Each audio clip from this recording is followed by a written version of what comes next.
Je vais commencer par une question toute simple. Elle a l'air toute simple, mais elle ne l'est pas en vérité. Quelles sont les différences et les similitudes entre ces deux événements? À gauche, une réunion d'état-major, des militaires venant de pays différents, l'Afghanistan et l'Espagne dans ce cas-ci. À droite, cette photo a été prise depuis une cabine d'interprétation, pas cette cabine qui est au fond de la salle. Il s'agit d'une cabine de la salle des droits de l'homme aux Nations Unies. Quelle est la différence entre ces trois photos? Vous pouvez voir un procès juste à côté de l'accusé, l'interprète. Vous voyez également une femme qui s'exprime et juste à côté un homme qui prend des notes, l'interprète. Et ensuite, une réunion entre un citoyen afghanistan et un membre de l'armée espagnole. Un interprète fait là aussi la liaison. Qu'en est-il de ces deux photos de situation de communication? Il s'agit de deux rencontres médicales qui se ressemblent. On trouve un patient, un médecin et un interprète. Qu'en est-il de ces deux dernières photos? Tout d'abord, une rencontre il s'agit de deux rencontres de haut niveau. Tout d'abord, des dirigeants. À gauche et à droite, vous trouverez une rencontre avec des hauts représentants militaires. Un général afghan et un général espagnol. Vous pouvez également voir les interprètes juste à côté du militaire espagnol. Question un peu plus complexe. Quelles sont les similitudes et les différences entre ces quatre rencontres, pardon. Elles semblent très proches, mais je peux vous garantir qu'il y a des différences entre toutes ces rencontres. Quelle est la différence? S'agit-il de la technique d'interprétation, du rôle de l'interprète, du statut de l'interprète? S'agit-il des parties prenantes à la situation communicative? Ou alors du statut de ces parties prenantes? Ou encore s'agit-il du contexte? J'espère qu'à la fin de cette conférence, vous comprendrez la différence entre toutes ces photos que je vous ai montrées. Afin que vous compreniez mieux ces différences et ces similitudes, je vais commencer par une petite présentation de l'interprétation dans les situations de conflit tout au long de l'histoire. Je vais me pencher un peu plus en détail sur le XXe siècle. Il s'agissait d'un siècle important, un siècle fait d'évolution pour l'interprétation. Je vais ensuite vous expliquer comment les conflits armés ont eu des incidences sur cette profession. Et je vais m'intéresser tout particulièrement à un événement qui a eu lieu juste après la Seconde Guerre mondiale. Je vais vous montrer comment cet événement qui a suivi cette guerre a eu une grande influence sur la profession. Ensuite, je vais mentionner diverses catégories d'interprètes qui travaillent dans les situations de conflit. Je mentionnerai les similitudes et les différences entre ces catégories. Et ensuite, je passerai une petite conclusion. Je suis sûre que vous savez que l'interprétation existe depuis toujours. Nous le savons tous. Cela ne fait aucun doute. On a toujours eu besoin d'interprètes au cours des événements historiques. Au fil de l'histoire, les interprètes ont toujours été présents lorsqu'il s'agissait de signer des accords, d'organiser des expéditions militaires ou encore des transactions commerciales. Cependant, les interprètes ont toujours été invisibles. On trouve très peu de textes qui décrivent le travail des interprètes. Très peu de textes qui décrivent ce qu'est cette profession. Les historiens pensent que cela est dû au fait que le texte écrit est plus important que le texte oral. Il semblerait qu'il y ait une sorte de primatie. Tout ceci est lié au statut social et au sexe des interprètes. Bien souvent, les interprètes étaient des femmes, des esclaves, des prisonniers ou des prisonnières de guerre, des réfugiés, etc.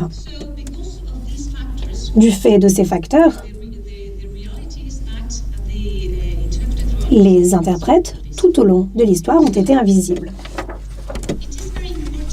Il est très important d'analyser les textes qui ont été écrits concernant le rôle de l'interprète. Cela nous permet de comprendre l'identité de ces professionnels, de ces interprètes. Quel est le problème? On trouve très peu de récits directs, de sources directes. Bien souvent, il s'agit de ce que l'on appelle des sources indirectes. Il s'agit de sources qui se concentrent sur des événements historiques, par exemple les guerres puniques, mais qui ne se concentrent pas sur l'interprétation en tant qu'activité. On mentionne tout simplement en passant l'existence des interprètes. Il est donc très difficile de pouvoir suivre l'évolution de la profession. Il faut lire toutes les sources, l'intégralité des sources disponibles afin de trouver une petite trace des interprètes. Ces récits décrivent les interprètes dans deux contextes principalement. Tout d'abord, les transactions commerciales et ensuite les expéditions militaires. On trouve beaucoup de sources indirectes, comme je vous l'ai dit, mais celles-ci ne concernent pas tous les événements. Par exemple, il est possible de trouver des récits décrivant les interprètes dans la guerre des Gaules, dans les guerres puniques, lors des croisades, lors de la conquête des Amériques, des guerres napoléoniennes, de la Première et de la Seconde Guerre mondiale. On trouve plus de sources directes s'intéressant à la deuxième moitié du XXe siècle et au XXIe siècle. Il s'agit de sources qui s'intéressent à des conflits récents, par exemple la guerre de Bosnie-Herzégovine, et les conflits au Moyen-Orient, par exemple la Palestine, l'Irak ou l'Afghanistan. Comme je vous l'ai déjà dit, je vais vous présenter globalement ce sujet. Selon moi, il s'agit d'un sujet fascinant. L'histoire nous permet de comprendre comment cette profession a évolué au sein des conflits armés. Ce sera donc la première partie de ma conférence. La toute première mention de l'interprétation nous vient de l'Égypte antique. Elle est située sur les tombes des princes d'Éléphantine ainsi que sur les tombes d'Armana et les tombes mentionnées dans la biographie d'Irkouf. Dans le cas des tombes d'Armana, on peut voir où se place l'interprète. Il se place entre les rois et les étrangers. Cela nous permet également de constater que Irkouf était le superviseur des interprètes. C'était lui qui guidait les négociations. Il s'agit donc d'inscriptions. Les historiens nous disent eux-mêmes qu'il faut être prudent lorsque l'on interprète ces inscriptions. Mais il semblerait que ces personnes qui sont représentées dans ces inscriptions sont des agents de liaison, des médiateurs entre les étrangers et les rois de ces villes. Dans le récit d'Hérodote, on peut constater que les interprètes étaient composaient l'une des 7 classes présentes au sein de l'Égypte antique. Par exemple, les prêtres, les guerriers, etc. Les interprètes représentaient donc une classe, ils existaient véritablement. Autre référence intéressante, les histoires de Polybe. Dans cet ouvrage, les troupes carthagènes sont mentionnées. Ces troupes étaient composées de nombreux soldats qui parlaient des langues différentes, qui venaient de terres différentes. Donc dans un passage, dans même plusieurs passages, on constate que les ordres donnés par les commandants des troupes doivent être interprétés. Ils doivent être interprétés 5 ou 6 fois parfois. On trouve également des références faites aux difficultés de communication. Pourquoi? Eh bien, parce que ces interprètes n'étaient pas des professionnels. Ils étaient tout simplement des soldats qui étaient sur place, qui parlaient plusieurs langues et qui donc devaient devenir interprètes. Vous comprendrez bientôt pourquoi je vous explique tout ça. Ce problème est encore existant aujourd'hui. C'est un problème que l'on rencontre encore. Ensuite, je passe à la Grèce antique. Je pense à l'Anabase de Xénophon tout particulièrement. Au sein de l'Empire romain, on trouve également une autre source importante, les commentaires sur la guerre des Gaules. On constate que les interprètes étaient essentiels lors des expéditions militaires. Il est même suggéré que tous les commandants avaient besoin d'interprètes lors de ces expéditions militaires. Je n'ai pas le temps aujourd'hui, malheureusement, de rentrer dans les détails, mais je vous en prie, vous pouvez vous pencher plus sur la question si cela vous intéresse. J'en viens maintenant aux croisades. Il s'agit d'une période fascinante de l'histoire. Les historiens savent que plusieurs parties ont communiqué lors de ces événements, mais que l'on trouve très peu de sources sur ce sujet. Donc très peu de récits, ce qui est dommage car il s'agit de situations multilingues, de situations fascinantes. Malheureusement, très peu de sources, comme je l'ai dit. Cependant, l'une des sources décrit le rôle d'un prêtre, M. Raymond Lull. Malheureusement, celui-ci ne décrit pas toutes les langues qui étaient parlées. Dans cette source, on constate donc de graves manques qui nous empêchent de comprendre véritablement comment fonctionnaient ces situations de communication multilingue. On trouve d'autres sources portant sur la conquête des Amériques qui sont très intéressantes. Et j'aimerais mentionner l'ouvrage de Díaz del Castillo qui évoque la conquête de la Nouvelle-Espagne. Il s'agit d'un livre qui décrit l'une des plus grandes interprètes de l'époque, la Malinche, qui était une femme, une esclave qui appartenait à Cortés et qui parlait très bien le maya, l'aztèque, qui apprenait très rapidement. Elle était donc l'interprète de Cortés, mais ce n'est pas tout. Elle était également son guide, elle l'aidait, elle le présentait aux communautés indigènes. Elle était essentielle lors de ce chapitre de l'histoire. Donc dans cet ouvrage que j'ai mentionné, son importance est soulignée. Cet auteur montre qu'il s'agissait d'une femme extraordinaire, d'une très bonne interprète, qu'elle était très utile pour Hernán Cortés. Nous pouvons également constater qu'elle était également considérée comme une traîtresse par les communautés indigènes. C'est quelque chose qui est très important. Parce que c'est également le cas aujourd'hui. On a tendance à considérer que les interprètes lors des conflits actuels sont des traîtres également. On trouve également des références intéressantes dans les récits de Napoléon sur l'expédition en Égypte et en Palestine. On trouve des références aux traducteurs, aux interprètes qui parlaient français et arabe. Nous pouvons également constater qu'il est fait référence à des interprètes concernant les campagnes russes. Les interprètes étaient essentiels. Ils permettaient la communication. On leur faisait confiance. C'est quelque chose qui est très important. Aujourd'hui, comme vous le constaterez, la situation a quelque peu changé.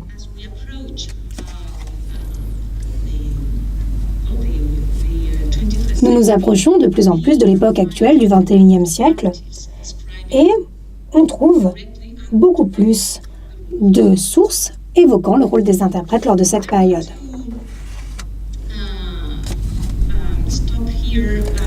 Je vais commencer à m'intéresser à ce qui s'est passé lors du XXe siècle. Il s'agissait d'une période fascinante. Elle a été cruciale concernant l'évolution de la profession. On peut constater qu'avec la Première Guerre mondiale, la profession a commencé à évoluer. Les interprètes étaient avant tout des soldats, ils connaissaient plusieurs langues et ils permettaient de faire la liaison entre diverses personnes qui avaient des origines différentes, qui parlaient diverses langues au sein d'une même armée, mais il permettait également de faire le lien entre les interprètes, les militaires et les populations locales. Il s'agissait d'interprètes qui connaissaient très peu l'interprétation, ils avaient appris sur le terrain tout simplement. Cependant,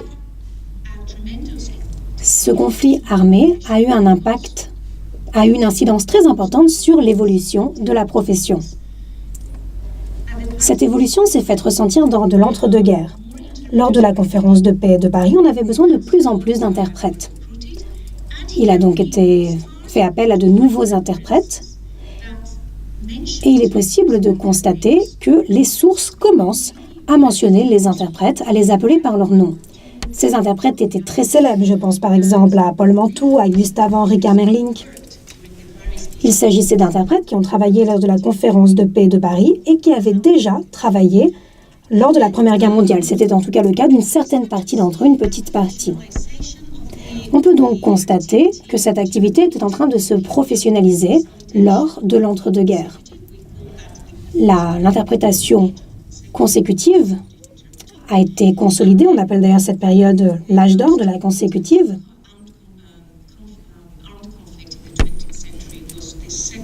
Évidemment, le conflit armé le plus important de cette époque a été la Deuxième Guerre mondiale, et là, les interprètes ont été particulièrement visibles. Cet épisode est fascinant. On peut constater qu'il existait plusieurs catégories d'interprètes. On ne trouvait pas que les interprètes qui travaillaient sur le terrain, entre les bombes. Non. On trouve également des interprètes diplomatiques qui travaillaient, qui faisaient la liaison entre les dictateurs et les interlocuteurs des démocraties. Ils étaient très visibles et ils ont même rédigé des autobiographies. On trouve des témoignages fascinants rédigés par Paul Schmidt ou Eugen Dollmann, qui étaient les interprètes d'Hitler. On trouve également des récits fascinants écrits par Arthur Bierce, l'interprète de Churchill. Je pense également à M. Bolem, qui interprétait lors des conférences de Yalta et de Téhéran. Et enfin, M. Beryakov, qui était l'interprète de Staline. Grâce à ces récits, à ces autobiographies, on comprend comment les interprètes travaillaient, quelles étaient les modalités de travail, quelles relations ils entretenaient, quelles relations unissaient les différentes parties prenantes au conflit. N'oublions pas non plus les interprètes au sein des camps de concentration nazis, ils étaient également très importants. Je pense qu'il est très important de mentionner ces interprètes. Ils avaient un rôle très important mais dramatique en même temps. Selon moi, c'est un chapitre intéressant. Comme vous le savez probablement, l'allemand était la seule langue qui pouvait être parlée au sein des camps de concentration nazis. Toutes les autres langues étaient interdites. Certains nazis, certains officiers parlaient des langues étrangères, mais ils ne le pratiquaient pas, en tout cas, ils ne voulaient pas le faire. Ils recrutaient donc les prisonniers pour qu'ils deviennent interprètes. Cela leur permettait de faire le lien entre les officiers SS et les prisonniers. On peut donc constater à quel point la position de l'interprète est importante.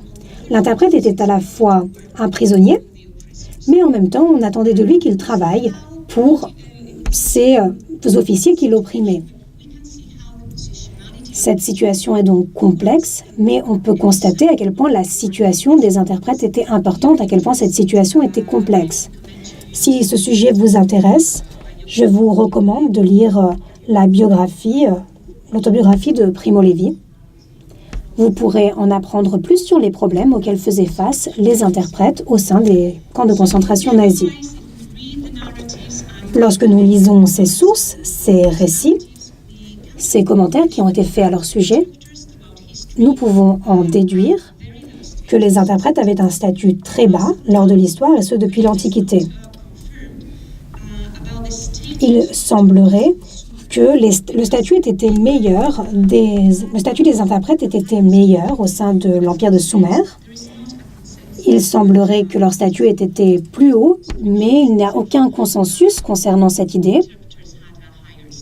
Nous ne sommes pas certains que c'était le cas. J'en viens donc à une autre conclusion. Il n'existait pas de véritable distinction entre les interprètes civils et les interprètes militaires. Il n'y avait pas de dénomination claire. Par exemple, au sein de l'Empire romain, l'interprète était appelé traducteur. On avait tendance à considérer qu'il s'agissait d'espions, c'est comme ça qu'on les appelait parfois. Il n'y avait donc pas de dénomination claire. De même, les fonctions n'étaient pas clairement définies. Évidemment, les interprètes facilitaient la communication. mais il servait également de guide. Ils donnaient des conseils, ils faisaient des traductions écrites, ils expliquaient certaines informations aux populations locales, aux militaires, lors des expéditions par exemple. Nous constatons donc qu'il y a beaucoup de problèmes éthiques liés à la neutralité de l'interprète. Je pense par exemple à l'Antiquité. Souvent, les populations parlaient des langues barbares. C'était notamment le cas des interprètes, et donc ces interprètes étaient mal vus par les Romains, par les Grecs, etc. Il est donc possible de constater que bien souvent l'interprète est membre de l'une des parties au conflit. Donc cet interprète est censé faire le lien entre deux parties au conflit, mais elle fait partie de ces deux camps. Vous constatez donc qu'il y a un problème concernant la position des interprètes. Il ne faut pas non plus oublier que les interprètes n'étaient pas formés. On trouve cependant quelques petites exceptions. Je pense par exemple au pharaon Psamétique II, à Alexandre le Grand. Ces leaders ont compris que l'interprétation était essentielle et ils ont donc créé de sortes de formations destinées aux interprètes. Cela permettait aux interprètes de mieux connaître les langues. Ils n'apprenaient pas forcément de techniques d'interprétation, mais ils apprenaient mieux leur langue. Malheureusement, on constate que malgré ces efforts, les interprètes avaient un statut très bas.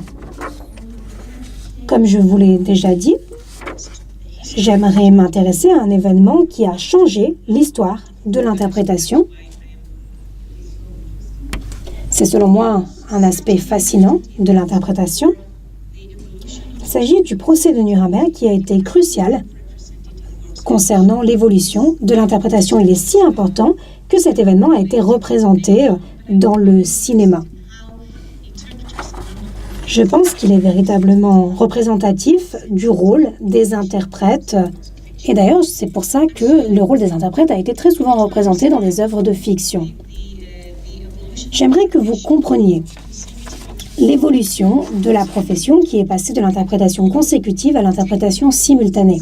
Cette interprétation simultanée avait besoin de la technologie et pour le prouver, je vais vous montrer deux petites vidéos très rapides. Vous allez le constater, j'ai inclus plusieurs vidéos à ma présentation et ces vidéos vont venir illustrer mes propos. J'ai bien choisi mes vidéos.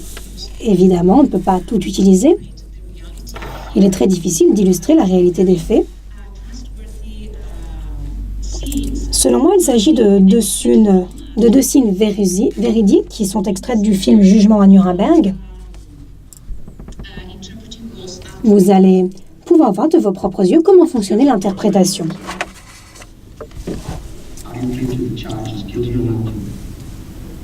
Plaidez-vous coupable ou non coupable?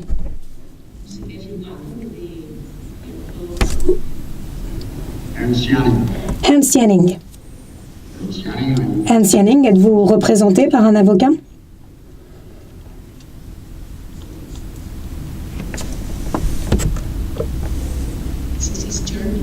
Vous constatez donc qu'il est allemand.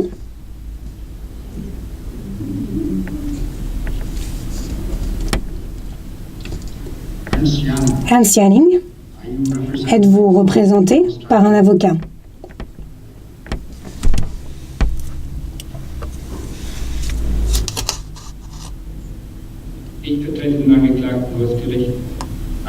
Je suis le représentant de l'accusé, Votre Honneur.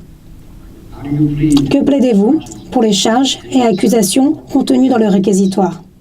Coupable ou non coupable?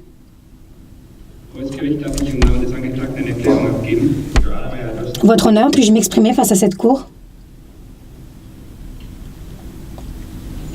Der Angeklagte erkennt die Autorität des Gerichtes nicht an und wünscht formellen Protest einzulegen. L'accusé ne reconnaît pas l'autorité de ce tribunal et souhaite protester de manière officielle.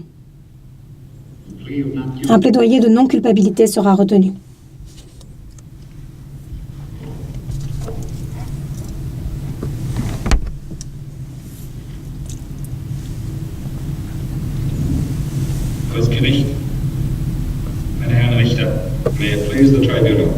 Votre Honneur, membre de la Cour, c'est non seulement un grand honneur,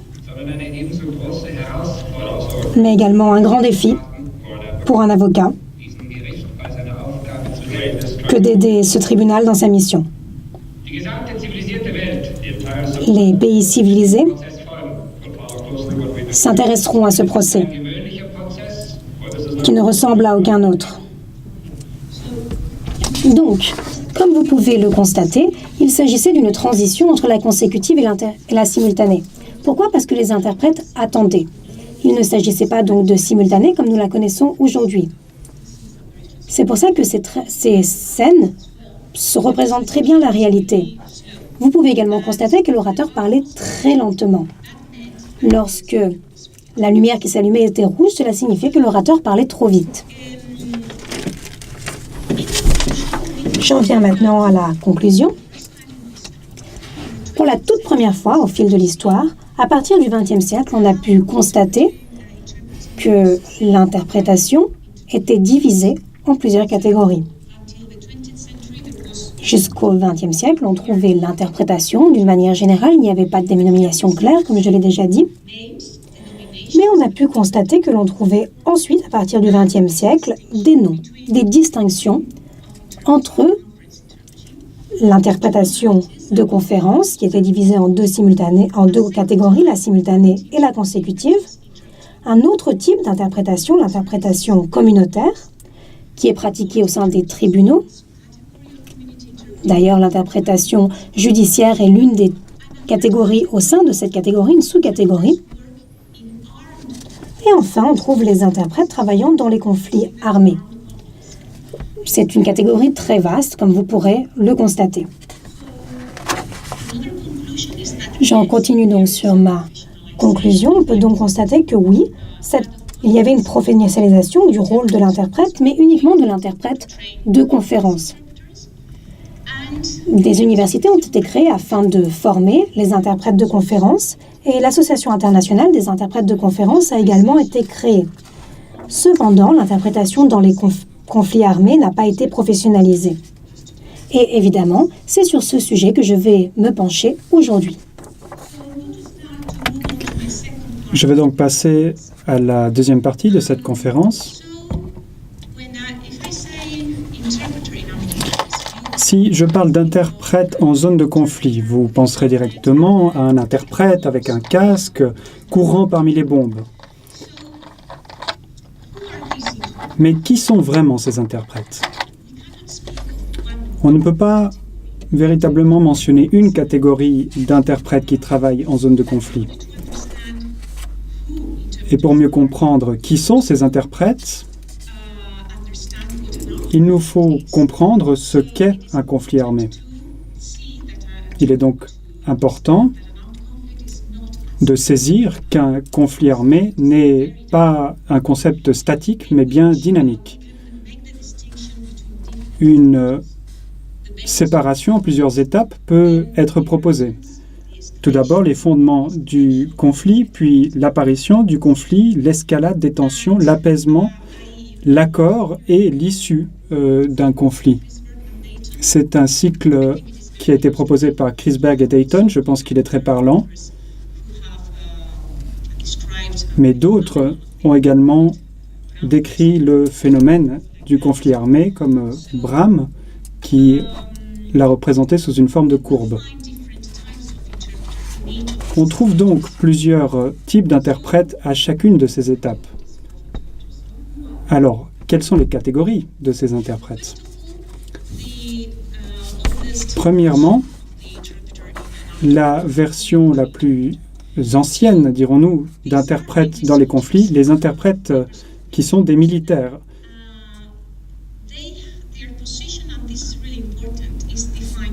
Leur position est encadrés par les codes militaires. Ils représentent une armée, les intérêts de cette armée et le pays.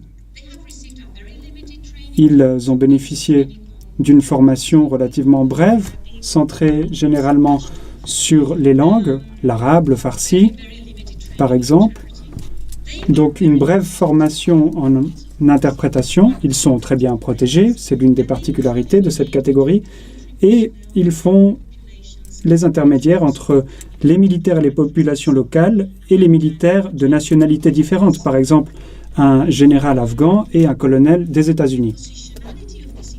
La position de ces interprètes est complexe parce qu'ils sont à la fois soldats, mais ils doivent faire le lien entre deux groupes. Ils sont censés être neutres, mais ils défendent l'intérêt d'un pays défini et d'une armée définie.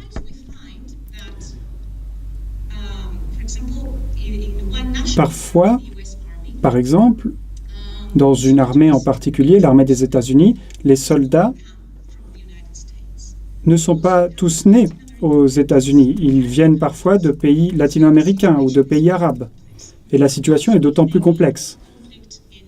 Car si ils doivent se rendre dans un conflit au Moyen-Orient et qu'ils viennent de Palestine, mais qu'ils doivent défendre les intérêts de l'armée des États-Unis, les questions liées à la neutralité, à l'impartialité, est tout à fait complexe. Deuxième catégorie, les interprètes civils recrutés par les armées. C'est la catégorie la plus importante. C'est là qu'on trouve la plupart des interprètes qui travaillent en zone de conflit. Mais une fois encore, on ne peut pas parler d'interprètes civils. Il faut faire une distinction entre les interprètes originaires du pays en conflit, les interprètes locaux, les interprètes venant d'autres pays. Un exemple concret, qu'est-ce qu'un interprète national et un interprète local? Dans l'une de mes études, j'ai interrogé des membres des forces armées espagnoles et des interprètes qui avaient été déployés en Afghanistan. Les interprètes nationaux avaient été naturalisés citoyens espagnols, mais venaient d'Afghanistan et d'Iran. Ils vivaient en Espagne et avaient été recrutés en Espagne avant d'être envoyés en Afghanistan avec les forces armées. Les interprètes locaux, au contraire, sont des personnes qui vivent en Afghanistan et qui sont recrutées directement sur le terrain. Ils n'ont pas bénéficié de formation, reçoivent une protection qui est faible, éventuellement un casque, mais pas d'armes, et ils dépendent donc des forces armées pour leur protection. Et ils font le lien entre les militaires et les populations locales et les militaires de nationalités différentes, et bien souvent de nationalités très différentes. Dans des réunions de haut niveau, qui peuvent concerner tout simplement la construction, l'inauguration d'une mosquée ou d'une route ou d'un hôpital. Des réunions très différentes. Et ils effectuent plusieurs tâches, la traduction, l'interprétation, d'autres tâches linguistiques. Ils doivent parfois parler directement avec la population locale, etc. Et l'une des caractéristiques des interprètes locaux, c'est qu'ils souffrent d'une pression de la part à la fois des soldats et des populations locales, un peu comme la Malinche que j'ai mentionné auparavant, parce qu'on les considère comme des traîtres. Je vais illustrer ceci avec une scène extraite d'un documentaire passionnant qui est sorti en 2014 et qui s'appelle « Les interprètes afghans ».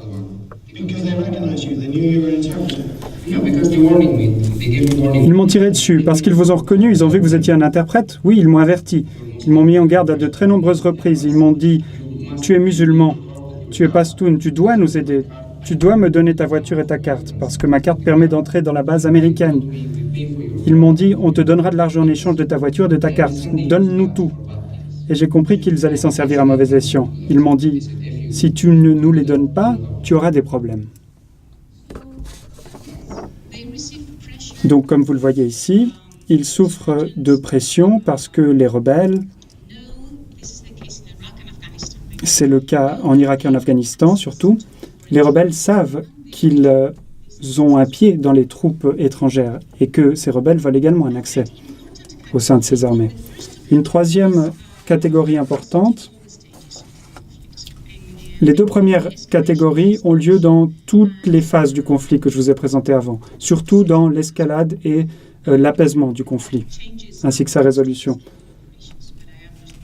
Alors, les opérations de maintien de la paix sont différentes, mais je ne vais pas entrer dans ces détails. La troisième catégorie, c'est celle des interprètes qui travaillent pour le CICR. Ces interprètes travaillent également dans toutes les étapes du conflit, mais généralement pas directement dans les zones de guerre. Ces interprètes travaillent dans les pays en conflit, mais également dans les pays voisins.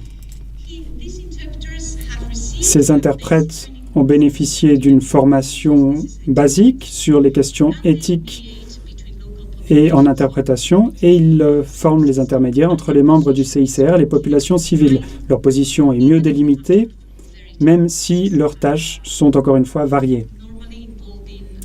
Généralement, ils doivent également prodiguer des soins ou des services sociaux. La dernière catégorie, qui est tout à fait particulière, c'est celle des interprètes des Nations Unies qui sont envoyés en mission sur le terrain. Pas seulement dans les missions liées aux droits de l'homme, mais également des missions d'information. Il s'agit d'interprètes de conférences qui ont une formation poussée, qui sont des interprètes fonctionnaires ou des interprètes freelance qui partent en mission. Ils sont interprètes, mais ne connaissent pas forcément les particularités de l'interprétation en zone de conflit. Selon les études que j'ai menées, ils ne se sentent généralement pas prêts à aller sur le terrain. Car certes, ils sont interprètes, mais interpréter sur le terrain est tout à fait différent d'interpréter en cabine. Leur position et leur statut sont définis. Ils défendent leur organisation internationale. Cependant, ils ont parfois l'impression,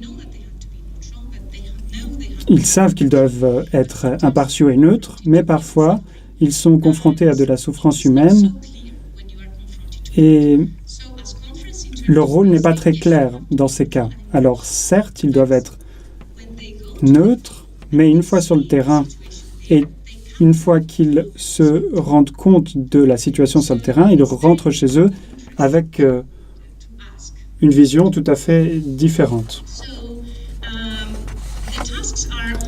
Leurs tâches sont également bien définies. Ils interprètent, ils ne doivent pas faire de traduction écrite ou parler directement à la population locale, même si cela peut arriver. C'est généralement pas le cas. Je pense que maintenant vous avez une idée des points communs entre les interprètes travaillant en zone de conflit. L'un des points communs les plus frappants, c'est la dépendance totale des personnes envers les interprètes. Alors, c'est aussi le cas avec les interprètes de conférences, mais il faut ici prendre en compte qu'en zone de conflit, en Palestine, en Afghanistan, au Moyen-Orient ou même en Bosnie, les langues qui sont parlées sont rares pour le monde occidental. Des dialogues arabes, le pachtou, le farsi. Et donc, les interprètes sont fondamentaux. Les parties prenantes ne peuvent pas communiquer avec la population locale parce que, tout simplement, plusieurs langues ne sont pas parlées par les forces en présence. L'interprète est donc central pour permettre la communication entre les diverses parties et également crucial en cas de mauvaise compréhension entre les diverses parties. J'ai ici choisi un autre extrait vidéo.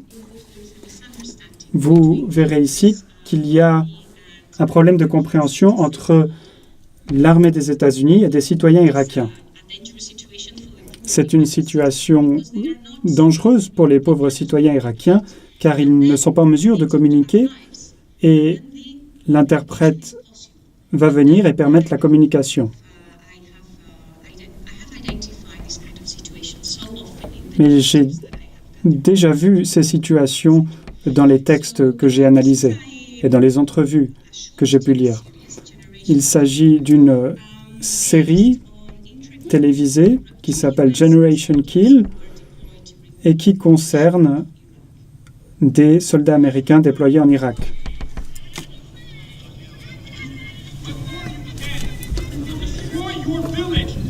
Je vous le rappelle, nous détruirons votre village, non seulement si vous-même faites preuve d'hostilité, mais aussi si vous abritez des troupes ennemies.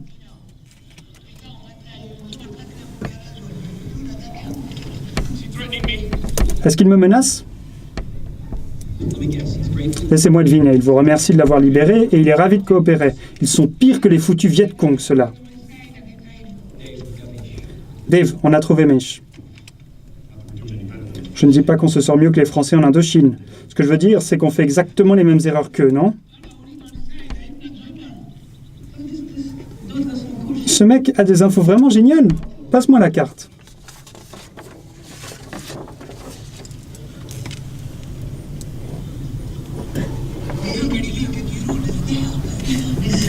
Il dit que les hommes sont venus de l'extérieur, mais pas du village.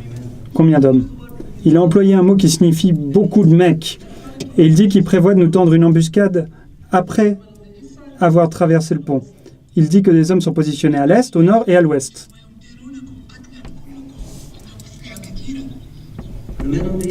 Les hommes à l'est, ce sont ceux qui ont l'artillerie lourde. Et ici, le citoyen irakien a dit quelque chose de très important, mais à cause de la gestuelle, à cause des conflits entre les cultures, et c'est une scène très réaliste, à cause de ça, ils n'ont pas pu se comprendre.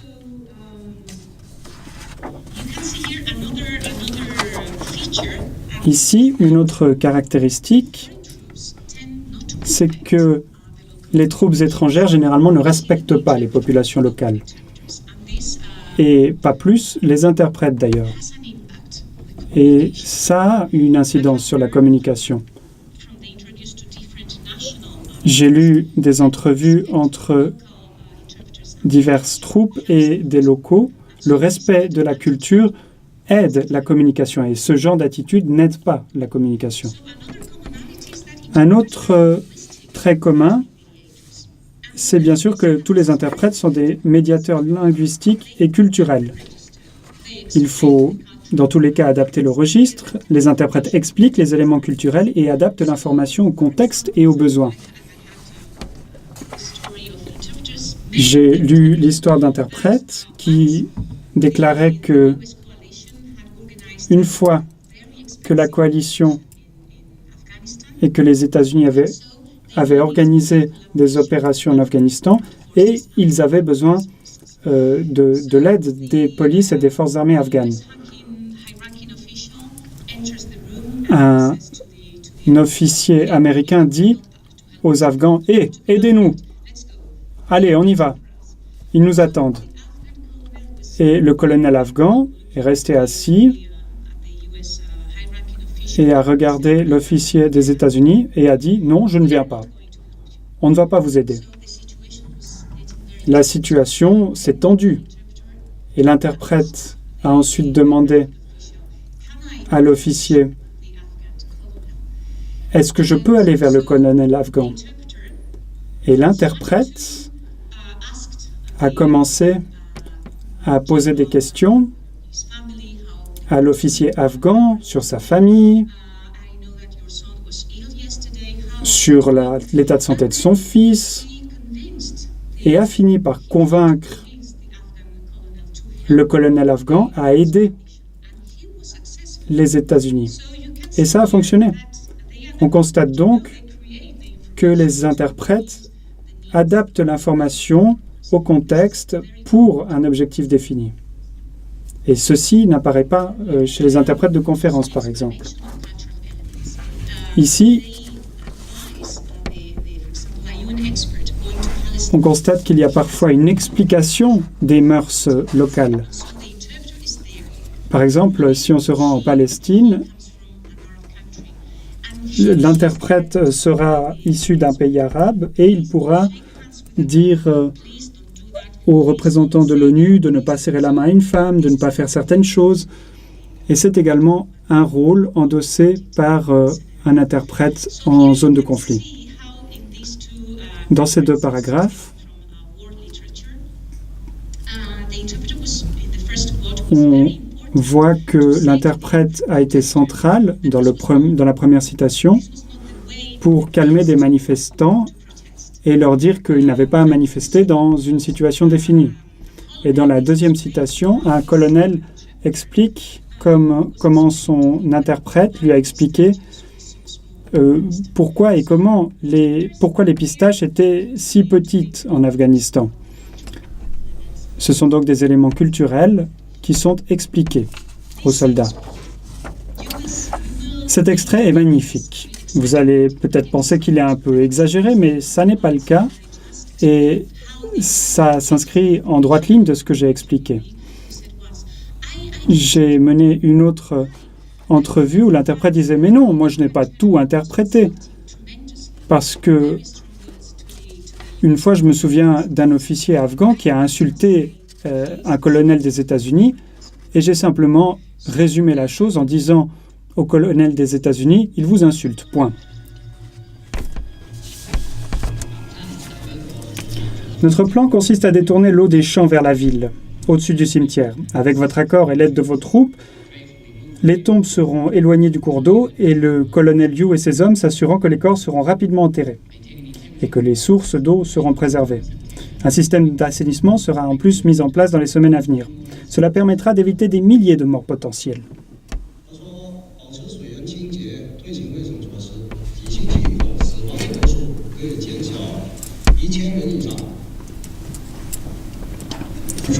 A-t-il terminé? Je ne sacrifierai pas mes hommes dans cette histoire de choléra. Laissez tomber. Les gens meurent, c'est comme ça. Je ne me mêlerai pas à ça. Vous, faites-le sortir. Il a dit non. Il ne parle pas un mot d'anglais, pas vrai?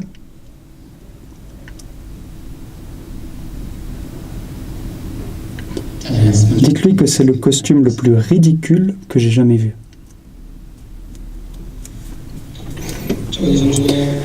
Ce médecin a beaucoup de respect pour vous.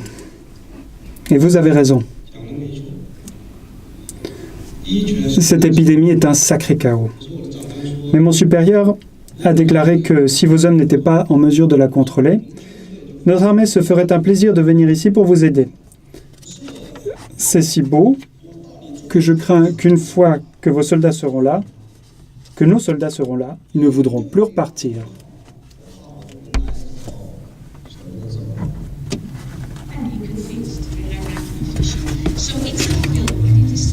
Alors c'est un film, mais c'est en fait vrai, selon les témoignages que j'ai lus. Parfois, ils savent que s'ils interprètent directement, on court à la catastrophe. Parfois, ils prennent des libertés, modifient des informations et d'autres fois posent des questions aux interlocuteurs afin qu'ils soient en mesure d'expliquer la situation aux autres parties. Et donc, ils sont des acteurs de la conversation. L'interprète est la seule personne à connaître les cultures des deux intervenants lors d'une discussion. Un autre point commun dans cette catégorie d'interprètes est que les relations de pouvoir entre les parties sont asymétriques. Parfois, il y a des relations symétriques dans les réunions importantes entre des généraux irakiens et des États-Unis. L'interprète se trouve au centre et les rangs sont les mêmes des deux côtés, mais très souvent, les relations sont asymétriques parce qu'il y a un groupe plus faible que l'autre. Un interrogatoire, par exemple, lorsque quelqu'un des Nations Unies se rend dans une prison, il y a des cultures qui sont différentes et les autorités locales peuvent également être à un autre niveau. Et ceci a une incidence sur la situation. L'interprète est souvent vu par le côté le plus faible comme un allié. Et c'est très stressant pour l'interprète parce que un interprète est censé être neutre et aider des personnes, mais parfois les émotions affleurent à la surface et cela devient très compliqué. Les plus faibles cherchent l'aide des interprètes. On le voit également dans des camps de réfugiés Les relations de pouvoir sont asymétriques et on le constate dans de nombreux contextes liés à la guerre. Je ne vais pas lancer cette vidéo, mais si vous avez vu « Il faut sauver le soldat Ryan », vous connaissez peut-être cette scène. Un soldat allemand essaye de convaincre l'interprète de sauver sa vie parce que les soldats des États-Unis veulent le tuer. Et encore une fois, c'est une situation qui s'éloigne de l'interprétation de conférence. Un autre point commun, c'est l'hostilité de la zone, quel que soit le type d'interprète qui se trouve sur le terrain. C'est l'un des grands problèmes. Les petits espaces où se tient la communication. Et un autre trait commun, c'est bien sûr les techniques d'interprétation, la consécutive, généralement pas de simultané, et parfois ce qu'on appelle le chuchotage. Mais cela dépend bien sûr du choix des interprètes qui parfois ne connaissent pas les techniques et disent « bon, je vais passer de la consécutive au chuchotage ou vice-versa ».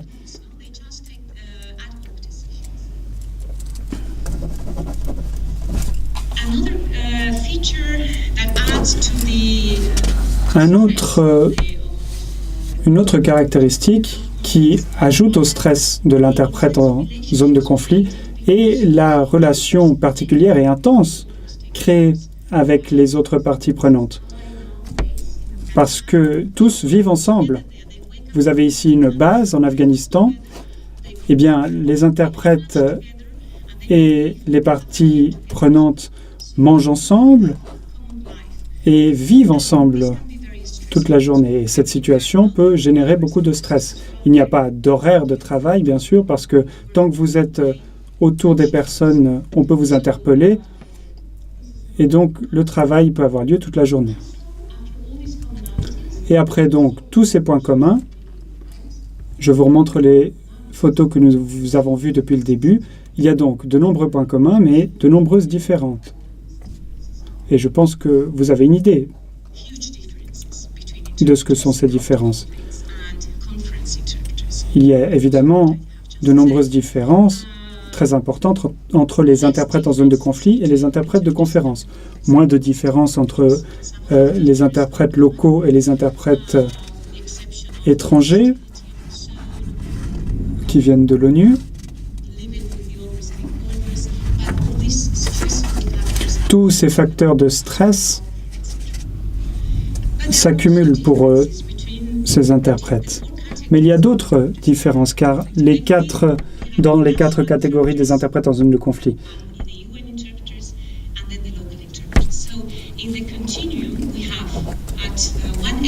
il y a d'un côté les interprètes locaux et à l'autre bout les interprètes des Nations Unies, qui travaillent tout à fait différemment.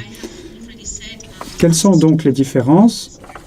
Premièrement, les tâches à accomplir sont différentes parce que les interprètes locaux font un peu de tout. Le manque de formation, qui est très faible pour les interprètes locaux. Le système de recrutement, qui est catastrophique pour les interprètes locaux. Enfin, cela dépend des conflits, mais généralement, le système de recrutement n'existe pas, en fait. Les soldats se rendent en zone de conflit, recrutent des interprètes sur le terrain, visitent les universités, essayent de trouver des personnes qui parlent des langues étrangères. Dans le cas de l'espagnol ou de l'anglais, c'est encore plus compliqué. C'est plus compliqué pour l'espagnol que pour l'anglais. Et donc, ils recrutent quiconque parle deux langues. Et la position est également compliquée parce que les interprètes de l'ONU représentent l'organisation, mais les interprètes locaux se trouvent déjà dans le conflit. Ils ont vécu la guerre. Et tout à coup, on leur dit qu'ils doivent travailler pour des troupes étrangères. Leur position n'est donc pas claire. Quels sont les intérêts qu'ils défendent? C'est une question majeure. Les interprètes de l'ONU bénéficient d'une plus grande couverture médiatique. Et une autre différence fondamentale, c'est que dans le cas des interprètes locaux, il est risqué de devenir interprète pour des raisons que j'ai déjà mentionnées. Et ici, Colomer, dans sa citation, nous montre que les interprètes ont peur du moment où les forces de la coalition partiront, parce qu'ils seront menacés de mort. Ils sont considérés comme des traîtres et leur futur est donc très sombre.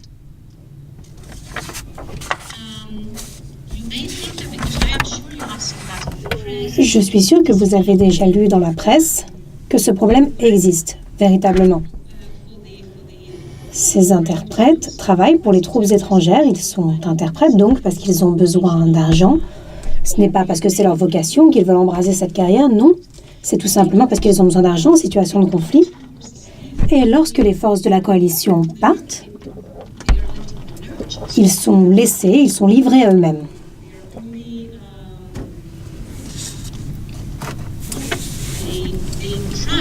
Ils essayent de se rendre dans le pays d'où sont originaires les troupes étrangères, par exemple l'Espagne, les États-Unis, mais parfois ce n'est pas possible. Je vais donc vous montrer une dernière vidéo. Je pense que cela va vous aider à comprendre la particularité de ces interprètes locaux, qui sont à l'autre bout du spectre par rapport aux interprètes des Nations Unies. On parle d'interprète, certes, mais c'est une profession très diverse, vous allez pouvoir le constater. À Kaboul, j'ai rencontré de nombreux interprètes, vivant tous dans la clandestinité, qui m'ont raconté leur histoire. Un jour, j'étais à 1,5 km de chez moi. Les rebelles ou talibans ont commencé à me tirer dessus et à viser ma voiture. J'ai été gravement blessée et mon frère a été tué. Et un autre membre de mon village est mort dans cette voiture. Est-ce que vous pouvez retourner dans votre village aujourd'hui? Non, ce n'est pas possible. Ça fait plus de 11 ans que je travaille directement pour le gouvernement américain. Donc, les habitants de la région pensent vraiment que c'est moi. C'est moi qui dis aux forces de sécurité de fouiller les maisons et de mener des opérations dans la région. Les talibans sont présents en Afghanistan, mais personne n'est en mesure de les identifier en tant que talibans, vous comprenez? Je subis des menaces, venant non seulement des talibans, mais aussi des membres de ma famille, de mes voisins, de mes proches. Ils me disent « Tu n'es plus musulman. Tu es un infidèle. » Les talibans nous répètent sans cesse que nous sommes des espions pour le compte des États-Unis. Voilà, c'est ça, la réalité de la situation. Ils font l'objet de pression lorsqu'ils travaillent pour les troupes, parce qu'ils ont accès aux bases, aux troupes. Mais après la guerre, ils font également face à une situation très complexe. J'en viens maintenant à ma conclusion, ou à mes conclusions plutôt. On a pu constater qu'au fil de l'histoire, les interprètes avaient un statut très bas. Malheureusement, c'est encore le cas aujourd'hui des interprètes qui travaillent dans les situations de conflit. Si vous lisez certains articles, certains livres écrits sur les conflits actuels, vous pouvez constater que la nature des conflits a changé. Aujourd'hui, nous faisons face à de véritables guerres. Il s'agit de véritables guerres, donc on peut véritablement les appeler comme ça. La nature de ces guerres a changé, mais le statut de ces interprètes qui travaillent dans ces contextes n'a pas vraiment évolué. Aujourd'hui, ces interprètes ont encore plus ou moins la même position, le même statut. Malgré tout ceci, les interprètes restent des parties essentielles au conflit. Je vous ai déjà montré que tout ceci était présent dans les récits de guerre, mais également dans les entretiens que j'ai menés. Les interprètes représentent une source de connaissances culturelles et linguistiques. Ils peuvent expliquer que faire, que dire dans certaines situations. Ils peuvent guider les soldats qui se rendent dans des pays étrangers. Ils peuvent vraiment guider les parties prenantes. Cependant, les activités menées par ces interprètes ne sont pas professionnalisées. Pourquoi? Eh bien, parce que la formation pêche par son absence. Il faut former ces interprètes. Je vous pose la question, pourquoi cette pénurie de formation? Certes, cette formation est fournie dans certains cas, mais il s'agit d'une formation vraiment basique. J'y reviendrai bientôt. J'en viens maintenant à l'absence de protection. Celle-ci est présente pendant et après le conflit, et ces interprètes ne sont pas non plus reconnus, ils ne sont pas respectés. J'ai donc mené plusieurs études et je me pose maintenant des questions. Je me demande, est-ce que cette formation est possible? Peut-elle être mise en place? Nous avons tous des problèmes, nous avons du mal à former des interprètes dans les cas de conflits armés. Vous l'avez constaté vous-même, cette interprétation dans les conflits armés est particulière, elle est très complexe. Est-il donc possible de mettre en place une formation? Comme vous le savez, on manque de temps, il n'y a pas suffisamment de temps pour mettre en place cette formation. Peut-être que celle-ci est possible, mais dans ces cas-là, on peut se demander, mais quel type de formation doit être mise en place?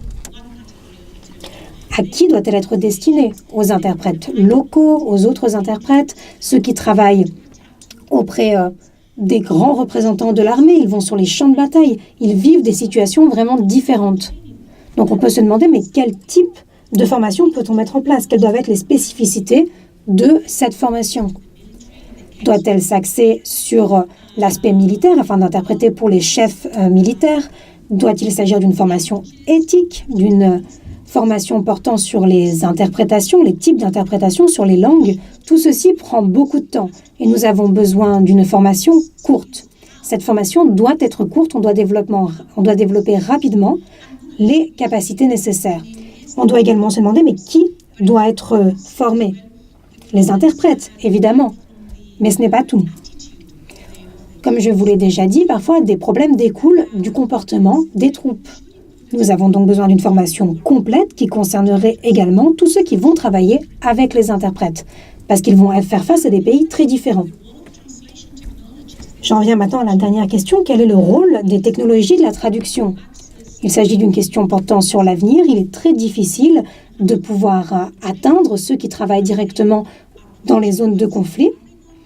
Il faut former ces personnes. Lorsque l'on s'intéresse aux interprètes présents, on se demande s'ils vont vouloir continuer à travailler dans ces situations. Donc il est très difficile d'atteindre ces personnes qui sont sur place et de convaincre ceux qui sont sur place. On fait également face à des problèmes de neutralité. Je ne pense donc pas à l'interprétation de conférences, mais à l'interprétation dans les conflits armés. Je pense que les technologies pourraient constituer une solution, qu'elles pourraient nous permettre d'atteindre toutes les parties prenantes au conflit. Il s'agit donc d'une question concernant l'avenir et ce sont des questions, toutes celles-ci, que je me pose maintenant. Je tiens à remercier certaines personnes qui m'ont vraiment aidé. Ces personnes m'ont aidé tout au long de mon travail. Vous pouvez voir leur nom sur cette diapositive. Beaucoup de personnes ont aidé, mais c'est surtout envers ces personnes que je suis reconnaissante. Et évidemment, je tiens à remercier ces très bons interprètes. Je ne vous ai pas écouté, mais je suis persuadée que vous avez fait un très bon travail. Je vais maintenant vous demander s'ils m'ont bien interprété, mais avant tout, je tiens à vous remercier. Comme vous pouvez le constater, il pleut beaucoup, mais vous êtes venus quand même, vous avez bravé la pluie et vous m'avez écouté avec beaucoup de patience. Merci beaucoup.